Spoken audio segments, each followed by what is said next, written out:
Hi everyone and welcome to the first recorded lecture for the course Statistical Methods in Nursing Research. To start with, let me read the objectives of this discussion. Explore the different quantitative research designs. Understand statistics as vital tool in research. Understand research data and variables. Learn how to create hypotheses according to the research variables. Now, the objective of integrating these numerical equations is to make the process of scientific research as efficient and productive as possible. It includes, number one, data collection or data gathering, and number two, data analysis, in which it will be integrated to formulate an evidence-based findings. In quantitative research designs, the only way you can prove for the veracity of your results is to statistical data supported by related empirical findings from a reputable related journals or books. So it is vital that in every discussion, from the presentation of social demography of your respondents to the correlation of your research variables, related literature is embedded. Either you reject or you accept the null hypothesis formulated. There are two types of statistics in research. We have descriptive and inferential statistics. For descriptive, it is composed of total weighted mean, frequency distribution, median, and mode. And all of this will be used to describe and to analyze the social demography of your respondents. It will also be used to analyze the research questions in terms of research instrument or the questionnaire that you will use for data collection. Now, for inferential statistics, it is composed of correlation and regression analysis. For example, you have the t-test and the z-test. You have the chi-square, Pearson R, Kruskal-Wallis, Spearman-Rowe. So these are the topics that we will talk about as we go on with the later discussions. Now, the main role of these statistics is to describe, to compare, to predict, and to correlate the variables. Example, comparing for the efficiencies of government and non-government agency room or emergency room nurses in handling COVID-19 to be able to formulate a good output. That is one example of comparative. Or for doing a tracer study to predict the employability of new nurses in community health setting, and correlating leadership to age. The older ba, the better skills in leadership, or the younger, the better skills in terms of leadership. These are all examples that can be validated using numerical equations.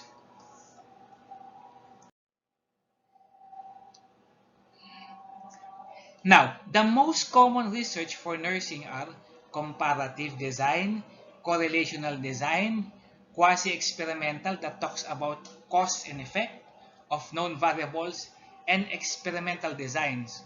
One example of quasi-experimental talks about the cause and effect, specifically the effect of smoking to elderly or the therapeutic effects of classical music to Alzheimer patients. These are but common research designs that we can read towards voluminous literature.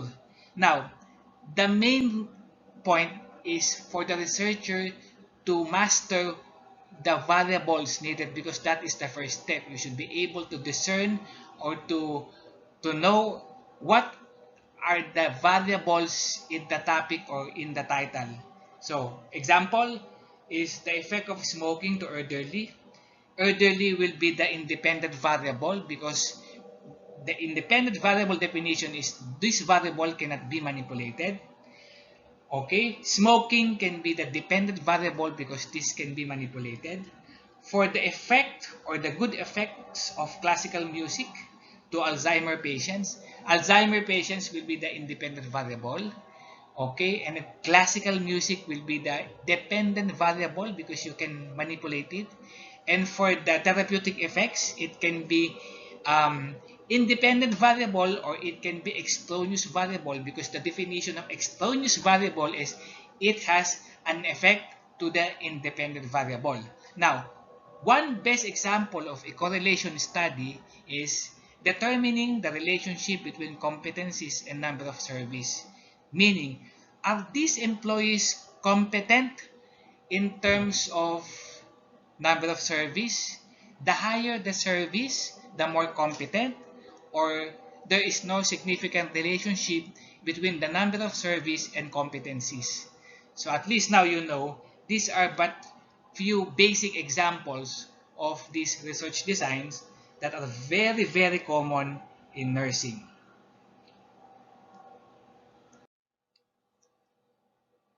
Now, before we dwell in these numerical equations, let me show to all of you the lens of qualitative research designs so that you can also define the path that you will choose as your research methodology.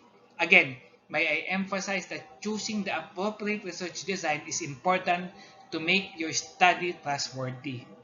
We have the first one, we have descriptive and interpretative phenomenology that are qualitative in nature. These explored experiences that are phenomenal or phenomenon, live experiences of frontliners who acquired COVID-19 working abroad. That is one example. Magandang example ito because these live experiences are phenomenon. So, when you choose a topic, in particular with qualitative designs, phenomenology, you are exploring the lived experiences to be able to gain an in-depth analysis, to be able to construct themes and sub-themes. So, the main ingredient or the main cardinal rule is select a topic that is phenomenal in nature, that is researchable. So what you will do is to explore first the literature, the body of knowledge in your preferred topic. Now, this is a good study if you try to explore the lived experiences of these frontliners who acquired COVID-19 because the researcher would also like to understand what it's like to have COVID-19 that take care of patients and working away from his or her family if the local is working abroad. So, napakagandang pag-aralan yan. These are all but example. Now, for ethnography, we have two types of ethnography. We have the grand ethnography and the focus ethnography. Both of these represents cultural understanding of the unexplained phenomenon. Okay? Ethnography represents the cultural understanding of the unexplained phenomenon. For grand ethnography, example, health practices or beliefs of indigenous groups related to COVID-19 health protocols. Maganda yan. Because I think there is no yet studies that will represent the minority groups or the indigenous people. How are they obeying or how do they practice health protocols in terms of COVID-19 pandemic? Because they have their own culture. So the researchers would like to explore this unexplored phenomenon by understanding or gaining an in-depth analysis of the culture of a certain indigenous people. For example, spiritual practices pertaining to birth. That is also one example of grand ethnography. Well, the main ingredient for grand or for ethnography is immersion because you will use a data triangulation which interview, focus group discussion, and observation. So the researcher is obliged to live with these people for him or her to be able to explore and to gain an in-depth analysis of their culture. Now, these spiritual practices pertaining to birth control or birth practices cannot be validated in terms of numerical equations. It cannot also be validated in terms of simple interview. You have to observe. You have to be one of them. And that is ethnography. That is why the design focus is ethnography is, I think, for a PhD students. Now, we have focus ethnography as one form of ethnography. So, focus ethnography is like a little or simple grand ethnography that explores organizational culture or groups that explore culture in terms of work environment. Example, I will be exploring the culture of nurses in ICU. What are the qualities of these nurses in ICU that are different from other unit? So that can be a design or a topic to be used for a focus ethnography. Now, both grand and focus ethnography is different but very relevant in the aspect of exploring behavior and culture. Now, the hallmark of ethnography is immersion. You have to live with your participants. But before you ask questions, you have to make them comfortable first. And that is appraisal stage. You have to make them comfortable first for them to be able to share their experiences or their culture. You have to establish rapport. Now, the main problem after some time, because I think the time for doing ethnography is 6 months to 2 years. After the design, there will be transference. One acquires gesture in the certain time. So if you are living with these people 6 months and then after the research, you are done, you go with you will move to another place, you will acquire the certain gestures. So that is transference. Now, next, for a case study is like a phenomenology, but a case study is tedious. For phenomenology, you can have 6 to 10 participants. But for a case study, one participant is enough. But the hallmark is phenomenon of interest. That is exemplar. So if you are watching eyewitness or other documentary, uh, these are all case studies. And the cardinal rule for data gathering and analysis for a case study is data triangulation. You will use questionnaire. You can also use interview by focus group discussion or one-on-one interview using semi-structured questionnaire, or you can also use observation while doing interview. You observe them. So case study is more tedious and difficult than phenomenology, but in terms of rigor, okay, case study is, I think, more trustworthy in terms of the data analysis and data collection used. So you can also use MemoWing. I think you have your research methodology. MemoWing is already discussed. Now, for grounded theory is developmental in nature because you are trying to break, okay, conformities. You are trying to divert to the mainstream. So you are trying to develop out of something. So that is for a PhD level. Now, for a biographical, it studies a life of a famous or a work of an important person. Example, result achievement, dinner achievements. So, but that is not a common research design for masters. But if you want to discuss or to explore leadership practices of nursing leaders, example, one good research analysis can be narrative or systematic analysis. So I think let us not dwell into that, but let us focus more on the quantitative designs. Okay, so moving on, these are the scientific method or the steps for quantitative research designs. Identification of the topic, formulating hypotheses, gathering and analyzation of data and interpretation of results. I already told you this, that the first thing that you will do in order to create a very good research output is not to identify the methodology that you will use, but identify first the topic. What topic strikes you, or what topics that you want to study that will empower your organization? Yun ang pinaka-importante, because you are in a master's level, you have to now understand what are these challenges that affects your organization that you can discuss or tackle in order for you to contribute to the body of knowledge. After that, you have discerned your topic, explore the literature. It is our advantage now that we are in the millennial age of technology, because one click you will find several studies. So explore the body of knowledge, explore the literature. If the topic has many studies, can you study it? Yes, as long as it will contribute to your organization. And then after exploring to the body of knowledge, writing all these evidences to be used to negate or to accept your hypothesis, that is the time you will formulate the hypothesis. Okay? Example is leadership of these nurses.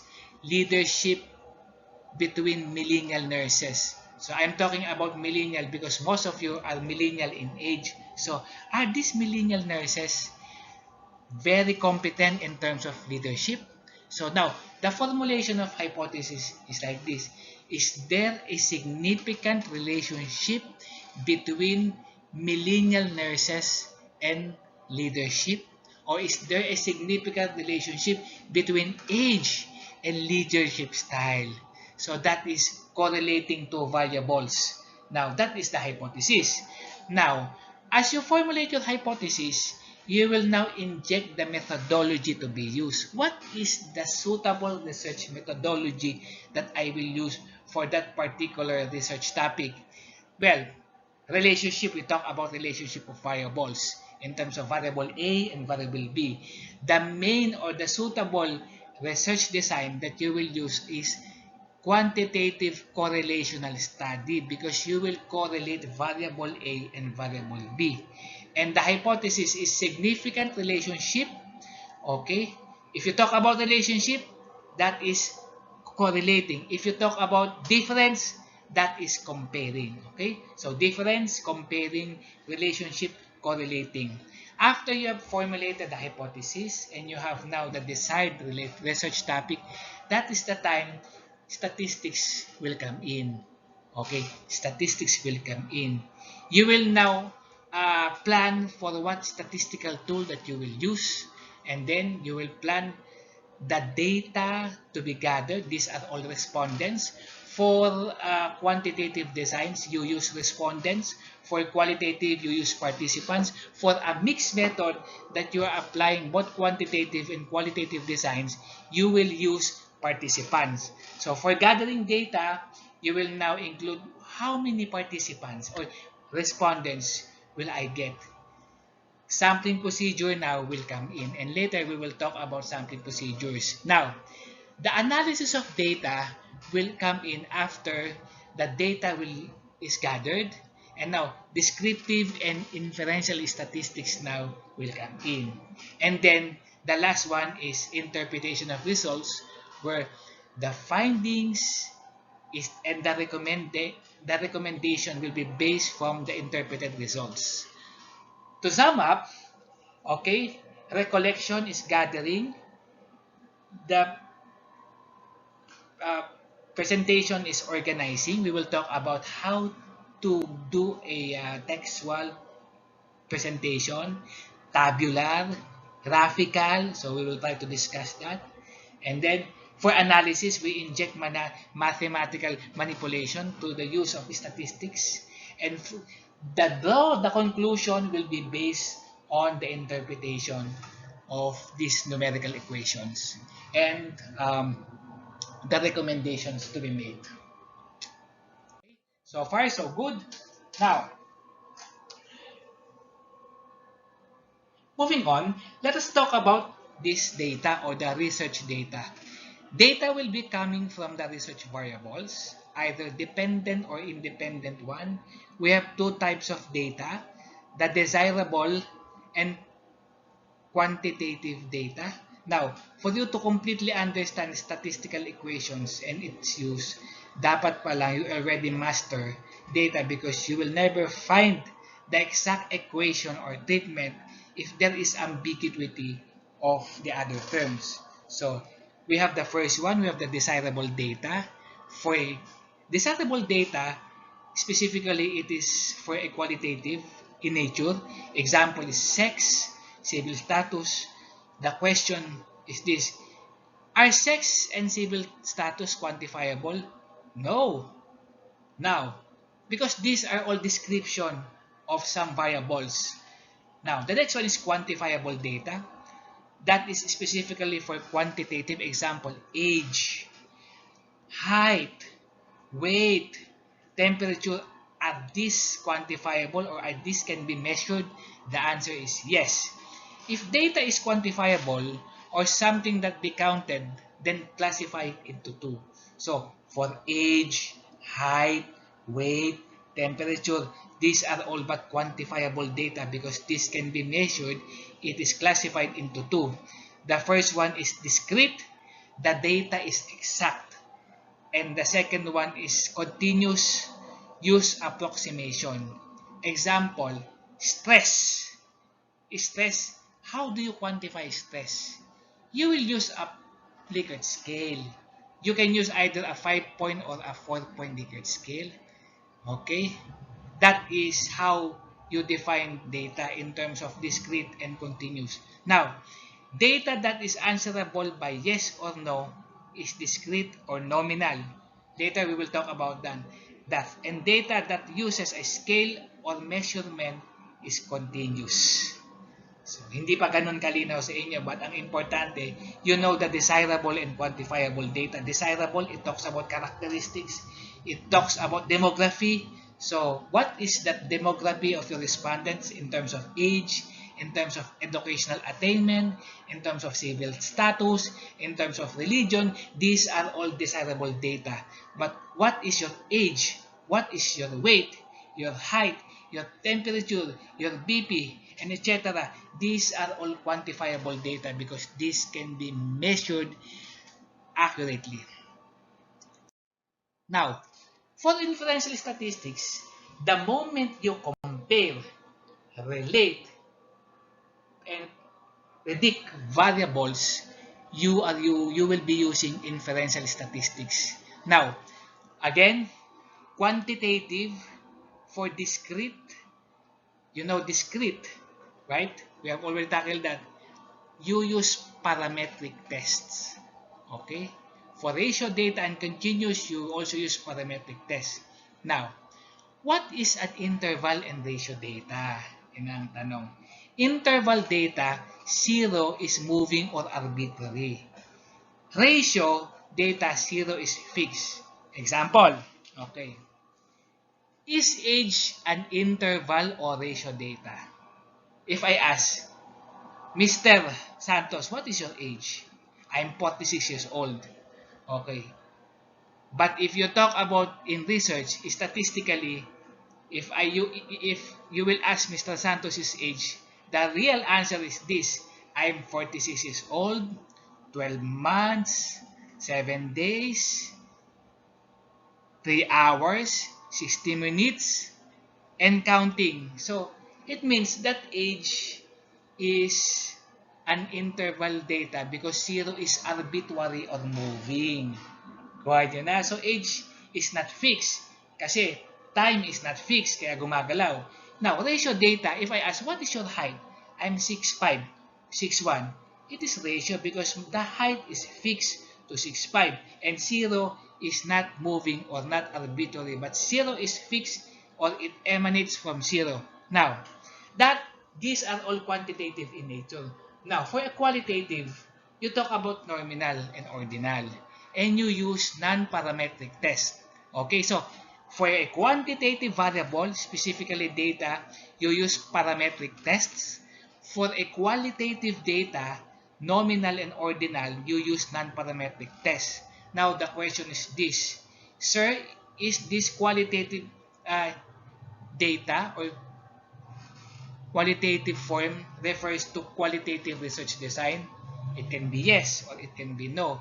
But the formula is this: if you will apply a quantitative research design and your data is qualitative in nature, the rule is convert your qualitative data to quantitative data. Example is, I'm trying to determine the level of stress of nursing students, okay, because of learning management system or because of blended learning. Very stressful ang mga estudyante.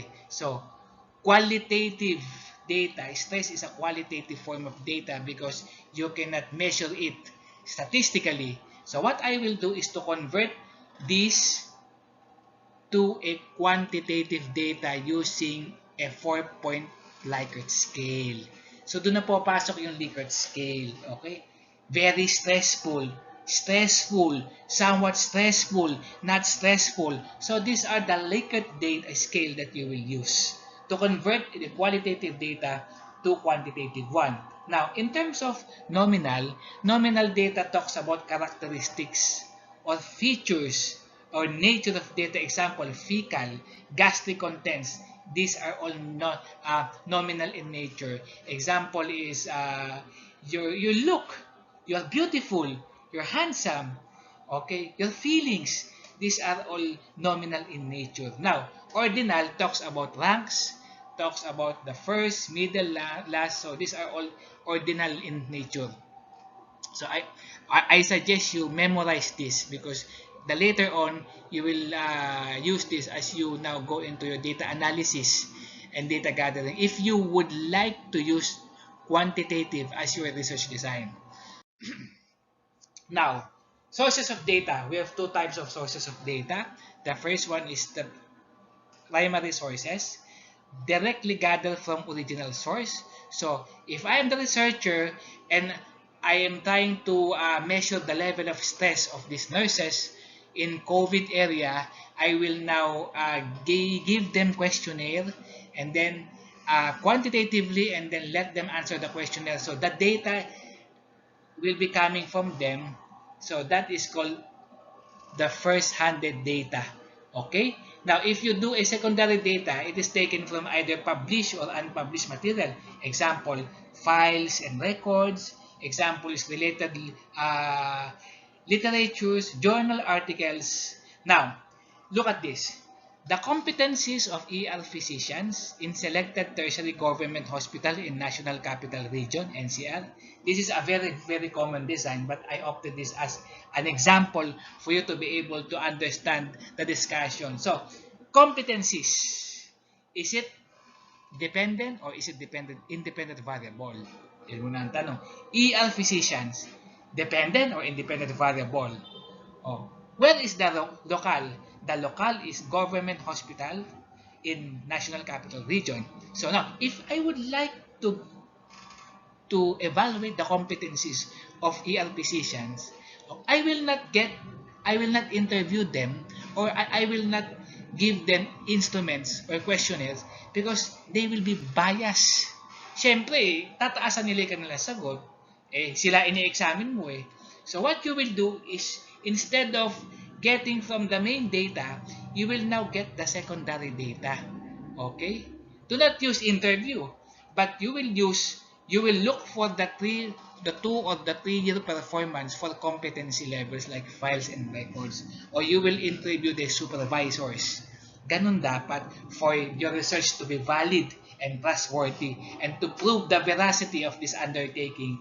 Dapat malinaw, it is very clear and evident where you will get your data. Okay? So far, so good. Okay, next slide. Now, research variables. So, eto na. So, research variables are the data. So, we have 3 types of variables. Dependent variable, the one that we can control or manipulate.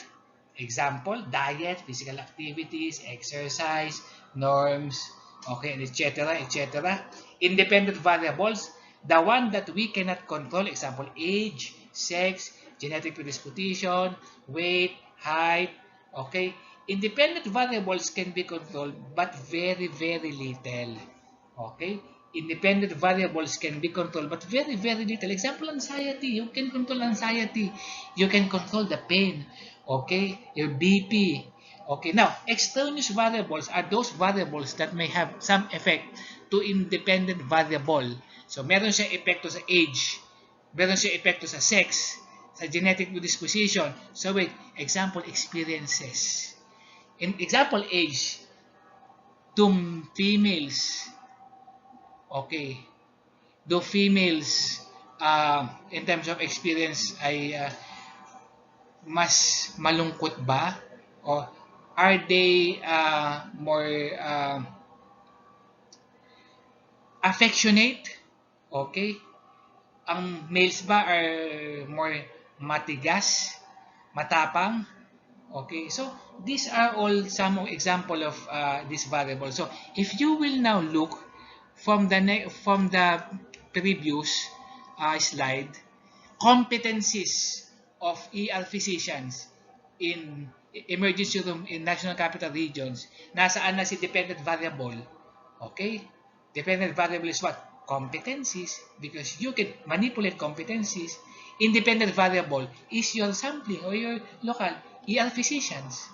Okay, so dapat yung malinaw na, that is very evident na dapat, it should be clear.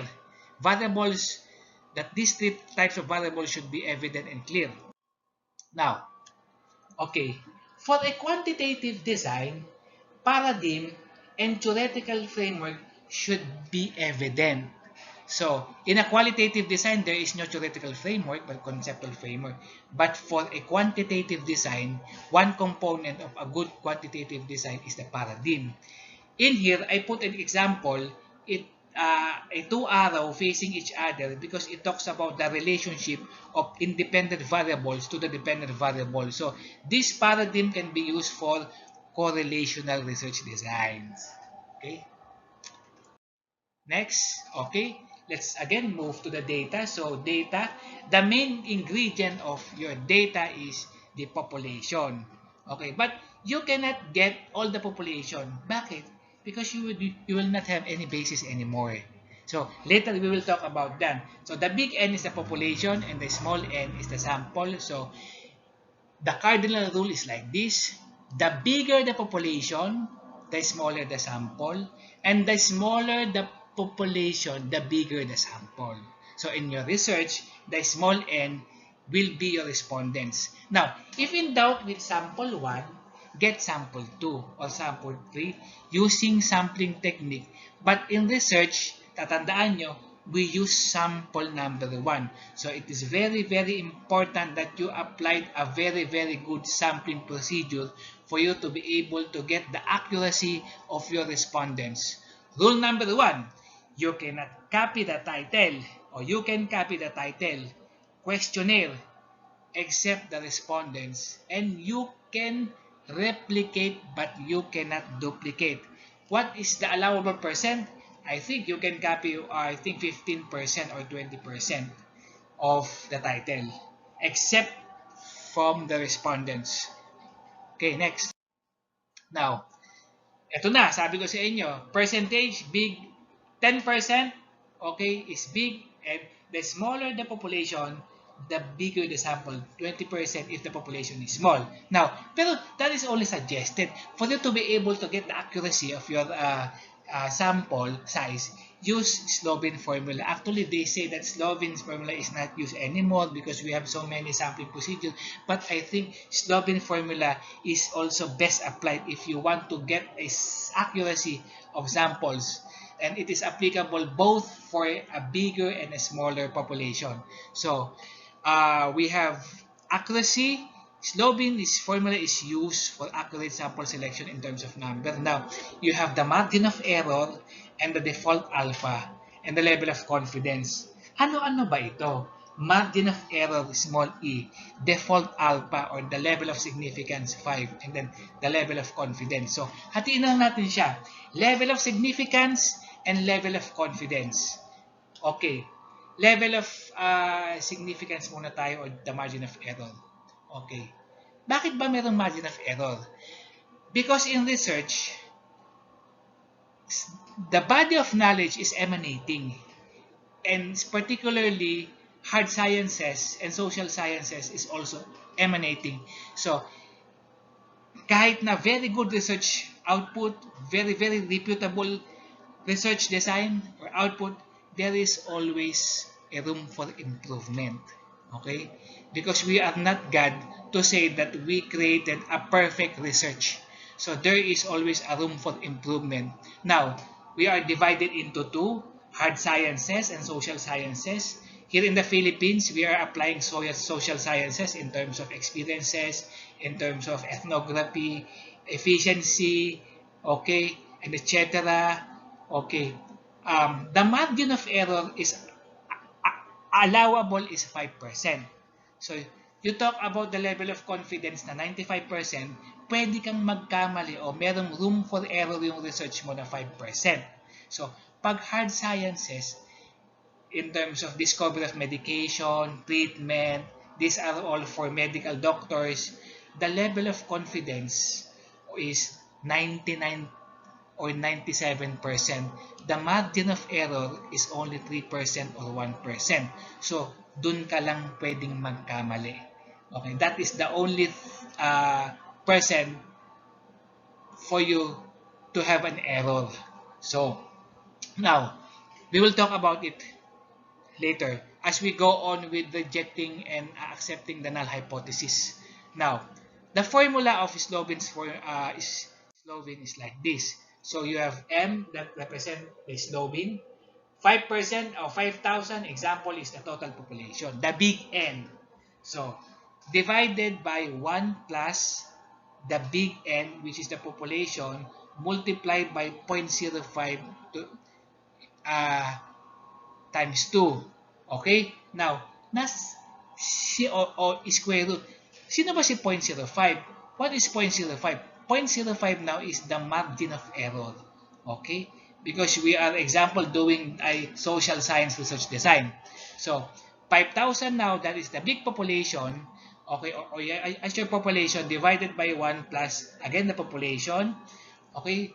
Multiplied by 5.05 times 0.05 is 0.0025, and then 5,000 as the total population divided by 1, which is plus 5,000 times 0.0025 is 12.5.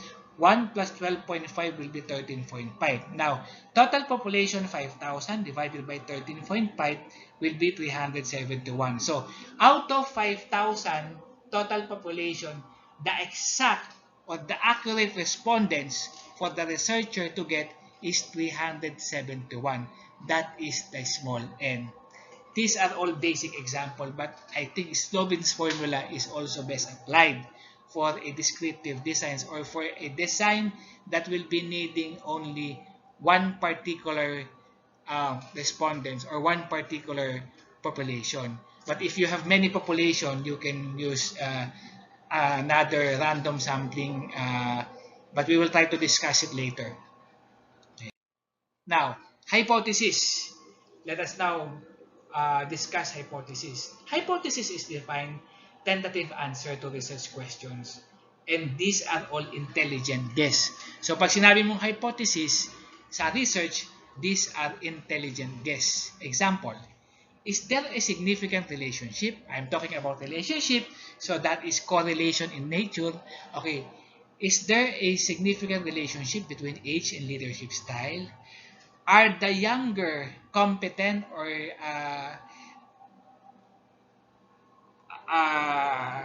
good leaders or vice versa? So the hypothesis will be, if you write the null hypothesis, it should be like this. There is no significant relationship between age and leadership style. Baliktarin mo lang. Is there a significant relationship between age and leadership style? In research, first, formulate the null hypothesis.